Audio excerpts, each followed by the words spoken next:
Hey, today we are reading Chapter 5 of Charlotte's Web by E.B. White. Chapter 5, Charlotte.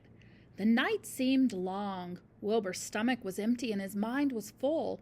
And when your stomach is empty and your mind is full, it's always hard to sleep.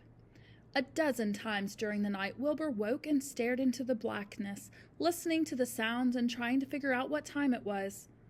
A barn is never perfectly quiet. Even at midnight, there's usually something stirring. The first time he woke, he heard Templeton gnawing on a hole in the grain bin. Templeton's teeth scraped loudly against the wood and made quite a racket.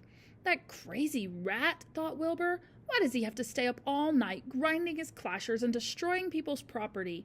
Why can't he go to sleep like any decent animal? The second time Wilbur woke, he heard the goose turning on her nest and chuckling to herself. "What time is it?" whispered Wilbur to the goose. "Probably about 11:30, said the goose. "Why aren't you asleep, Wilbur?" "Too many things on my mind," said Wilbur. "Well," said the goose, "that's not my trouble. I have nothing at all on my mind, but I've too many things under my behind. Have you ever tried to sleep while sitting on 8 eggs? "No," replied Wilbur. "I suppose it is uncomfortable. How long does it take a goose egg to hatch?" Approximately 30 days, all told," answered the goose. "But I cheat a little. On warm afternoons, I just pull a little straw over the eggs and go out for a walk." Wilbur yawned and went back to sleep. In his dreams, he heard again the voice saying, "I'll be a friend to you. Go to sleep. You'll see me in the morning." About half an hour before dawn, Wilbur woke and listened. The barn was still dark. The sheep lay motionless. Even the goose was quiet. Overhead on the main floor, nothing stirred. The cows were resting. The horses dozed. Templeton had quit work and gone off somewhere on an errand. The only sound was a slight scraping noise from the rooftop, where the weather vane swung back and forth. Wilbur loved the barn when it was like this, calm and quiet, waiting for light. Day is almost here, he thought. Through a small window, a faint gleam appeared. One by one, the stars went out. Wilbur could see the goose a few feet away. She sat with head tucked under a wing. Then he could see the sheep and the lambs. The sky lightened. "Oh, beautiful day! It's here at last! Today I shall find my friend." Wilbur looked everywhere. He searched his pen thoroughly. He examined the window ledge, stared up at the ceiling, but he saw nothing new. Finally, he decided he would have to speak up. He hated to break the lovely stillness of dawn by using his voice, but he couldn't think of any other way to locate the mysterious new friend who was nowhere to be seen. So Wilbur cleared his throat. "Attention, please," he said in a loud, firm voice. "Will the party who addressed me at bedtime last night kindly make himself or herself known by giving an appropriate sign or signal?" Wilbur paused and listened. All the other animals lifted their heads and stared at him. Wilbur blushed, but he was determined to get in touch with his unknown friend. "Attention, please," he said. "I will repeat the message. Will the party who addressed me at bedtime last night kindly speak up?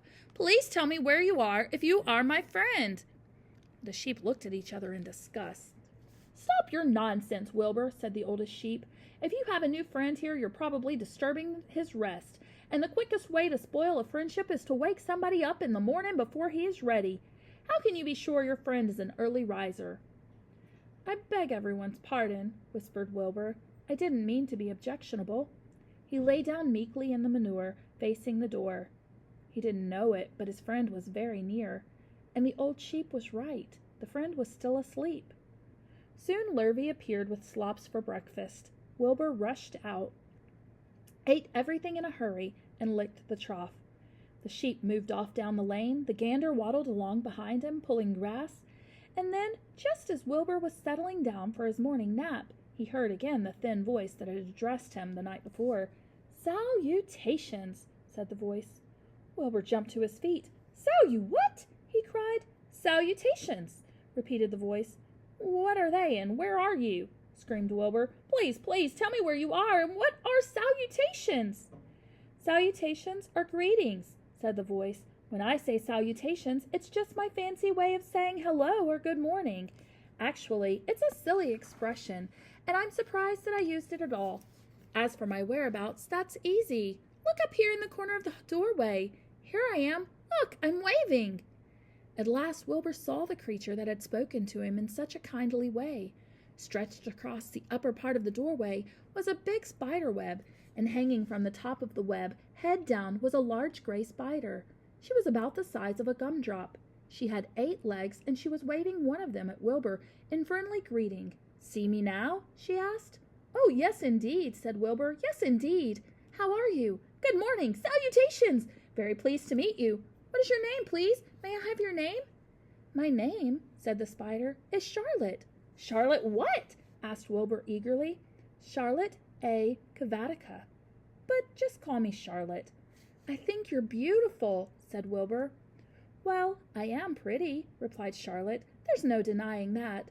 Almost all spiders are rather nice looking. I'm not as flashy as some, but I'll do." "I wish I could see you, Wilbur, as clearly as you can see me." "Why can't you?" asked the pig. "I'm right here." "Yes, but I'm nearsighted," replied Charlotte. "I've always been dreadfully nearsighted.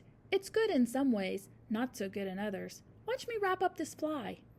A fly that had been crawling along Wilbur's trough had flown up and blundered into the lower part of Charlotte's web and was tangled in the sticky threads.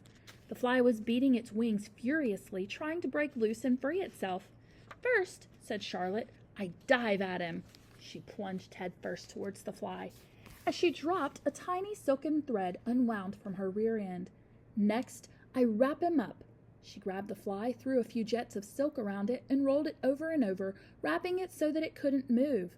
Wilbur watched in horror. He could hardly believe what he was seeing, and although he detested flies, he was sorry for this one.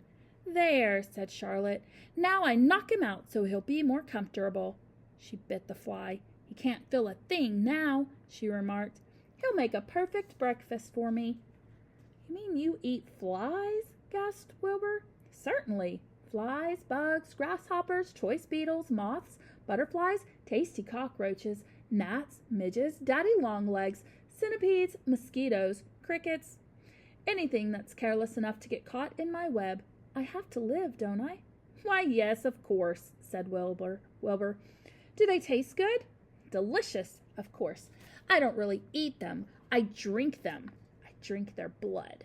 "I love blood," said Charlotte, and her pleasant, thin voice grew even thinner and more pleasant. "Don't say that," groaned Wilbur. "Please don't say things like that." "Why not? It's true, and I have to say what is true. I'm not entirely happy about my diet of flies and bugs, but it's the way I'm made. A spider has to pick up a living somehow or another, and I happen to be a trapper. I just naturally build a web and trap flies and other insects. My mother was a trapper before me. Her mother was a trapper before her. All our family have been trappers. Way back for thousands and thousands of years, we spiders have been laying for flies and bugs." "It's a miserable inheritance," said Wilbur gloomily. He was sad because his new friend was so bloodthirsty. "Yes, it is," agreed Charlotte, "but I can't help it. I don't know how the first spider in the early days of the world happened to think up this fancy idea of spinning a web, but she did, and it was clever of her, too. And since then, all of us spiders have had to work the same trick. It's not a bad pitch, on the whole."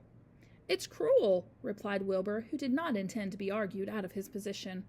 "Well, you can't talk," said Charlotte. "You have your meals brought to you in a pail. Nobody feeds me. I have to get my own living. I live by my wits. I have to be sharp and clever, lest I go hungry. I have to think things out, catch what I can, take what comes. And it just so happens, my friend, that what comes is flies and insects and bugs.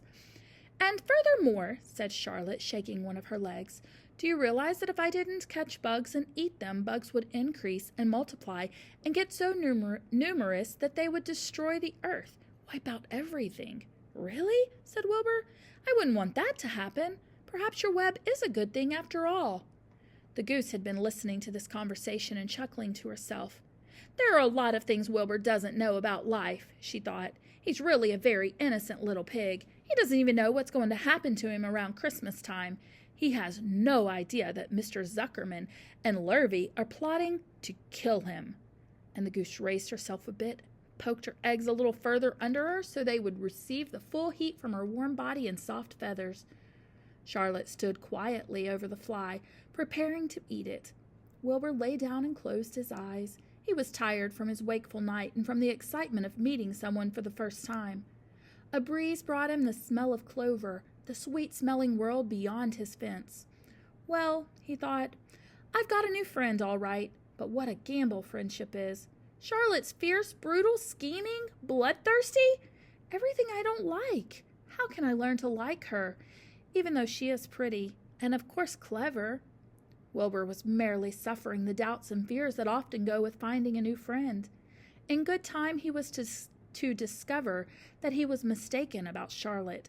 Underneath her rather bold and cruel exterior, she had a kind heart, and she was to prove loyal and true to the very end.